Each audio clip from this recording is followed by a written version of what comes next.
yambwiye ngo nze mbwira abanyarwanda ko Imana ibakunda. yego Sibyo?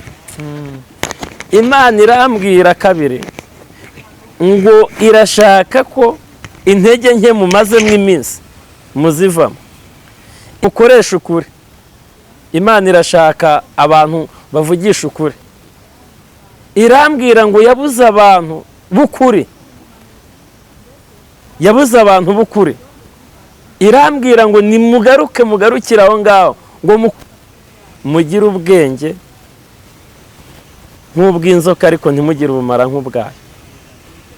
Bavuga butumwa mugarukiraho, bahanuzi mugarukiraho, baririmbyi mugarukiraho, ambanyi mu nzu y'Imana barimo gukorerwamo, Imana yabuhaze. Baperezida b'amakorari ubusambanyi Imana yabuhaze. Bavuga butumwa Banyarwanda, Imana yahaze ikintu cyitwa ubusambanyi.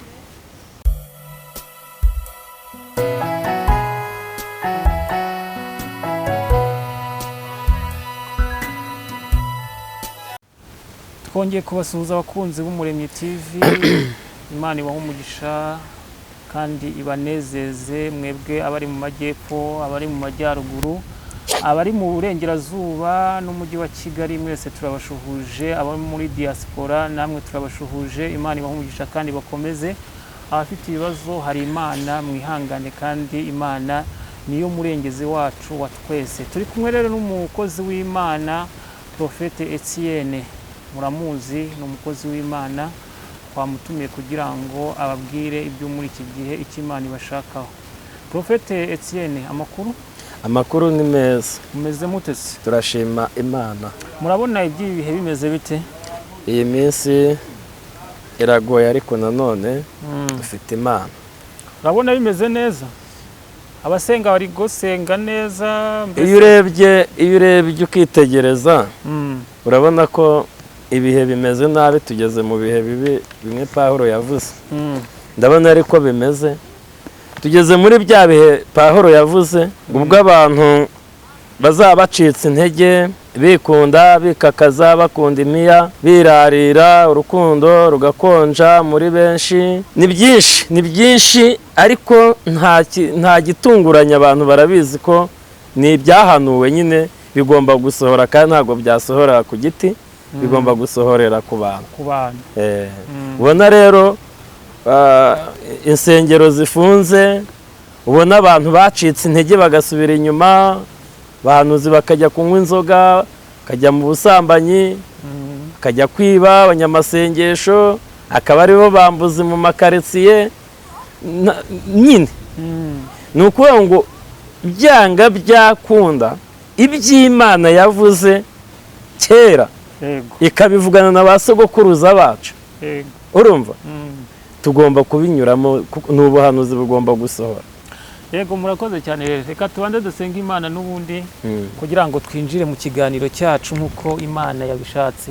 Turagushimiye Uwiteka Nyiringabo Imana ko duhaya umwanya wo kwicara imbere y'Abanyarwanda, ariko ntaba ari twe, ahubwo wowe ukorere muri twe, kandi abagiye kudukurikirana unyemerere Uwiteka ubu butumwa bugiye gutambuka mu matwi ya buri wese bugire umumaro muri we, bugire aho bumukura n'aho bumugeza, yaba ari mu Rwanda bugire aho bubakura, ndetse n'abari hanze y'u Rwanda bagiye gukurikirana ubu butumwa muri aka kanya.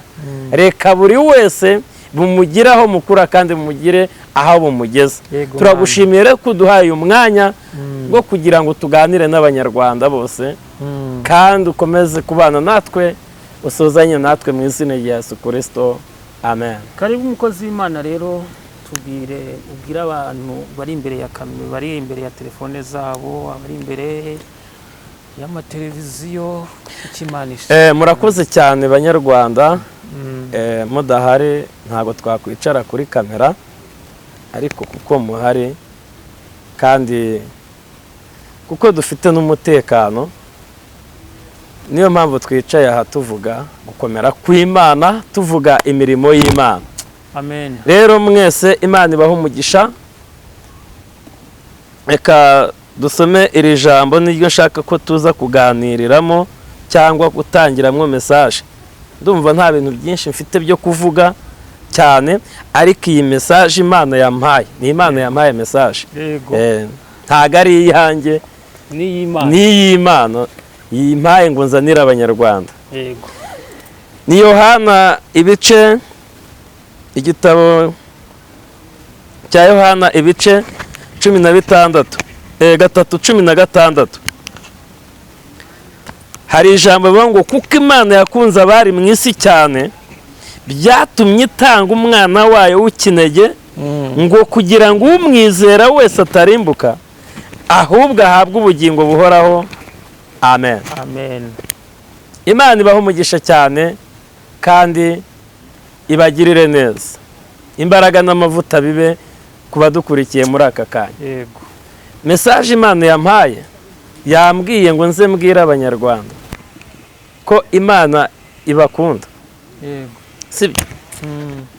Imana irambwira kabiri ngo irashaka ko intege nke mumazemo iminsi muzivamo. Ikindi irambwira ngo nze mbabwire ngo mwo kugendera mu kintu cyitwa ikinyoma cyangwa ibinyoma. Irambwira ngo mwubake ukuri muri mwebwe, mwubake ukuri mu nzu y'Imana, mwubake ukuri mu bahanuzi, mwubake ukuri abashumba, mwubake ukuri abapasitoro, mwubake ukuri, mwubake ukuri mu nzu y'Imana kandi mukubakemwo n'intama muyoboye. Niko Uwiteka yambwiye ngo nze mbabwire. Mukoresha ukuri. Imana irashaka abantu bavugisha ukuri. Irambwira ngo yabuze abantu b'ukuri, yabuze abantu b'ukuri. Irambwira ngo mugarukire aho ngaho ngo mukoreshe ukuri. Niko Imana ishaka. Rero ndahangaha mbwira abantu iyi message, mugire ubwenge nk'ubw'inzoka ariko ntimugire ubumara nk'ubwayo. Bavuga butumwa mugarukiraho, bahanuzi mugarukiraho, baririmbyi mugarukiraho, baperezida w'amakorari mugarukiraho ngaho. Nimukubakire ku kinyoma, mwongere mwubakire ku kuri kw'Imana. Niki Imana ibashakaho. Irambwira ngo mwubakire ku kuri, ngo n'umurimo w'Imana wubakiye ku kuri. Hari ijambo rivuga ngo hahirwa abasenga Data mu kuri no mu mwuka. Abo nibo bagomba kumusenga. Rero mwongere mukoresha ukuri mu gusenga, mubwize Imana ukuri. Ibintu by'ibyaha mu nzu yayo ngo yabihaze.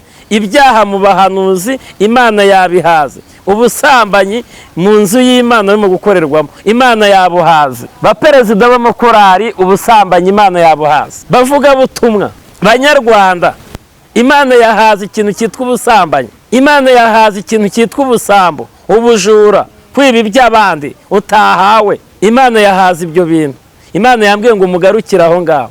Nawe ubimazemo iminsi irambwiye ngo uva aho hantu ngo ntago ihagushaka. Uwiteka arambwira ngo aje kuyungurura, aje kugosora, aje gushyira imyanda ku ruhande, aje gukura amasaka mu rukungu. Amasaka agiye kuyashyira ukwayo n'urukungu ukwayo. Uwiteka yambwiye ngo iki ni cyo gihe cyo kugira ngo mumusenge mu kuri no mu mwuka. Iki ni cyo gihe cyo kugira ngo muve mu byo murimo, mumenye ko Imana yatanze umwana wayo w'ikinege akatwitangira ku musaraba. Urwo ni urukundo rw'Imana. Yatanze umwana wayo ku bwawe. Nubwo uri aho mu businzi, nubwo uri aho mu busambanyi, nubwo urimo gukorera umurimo w'Imana ukawukoramo ufite ibyaha, ariko wibuke ko hari Imana yatanze umwana wayo, kandi wibuke ko hari amaraso ya Yesu yakweza ukava mu ibyo ngibyo urimo. Ngwino mu maraso ya Yesu akweza. We musore, ngwino mu maraso ya Yesu akweza. Mugabo wowe Satani atwaza igitugu, ngwino mu maraso ya Yesu akweze. Bahanuzi nimuze mu maraso ya Yesu yongere kubeza. Bapasitoro, bashumbye amatorero, nimwongere mwibire mu maraso ya Yesu mukizwe neza. Imana ibaho umugisha kandi Uwiteka Nyiringabo Imana abagirire neza mu izina rya Yesu Kristo. Amen.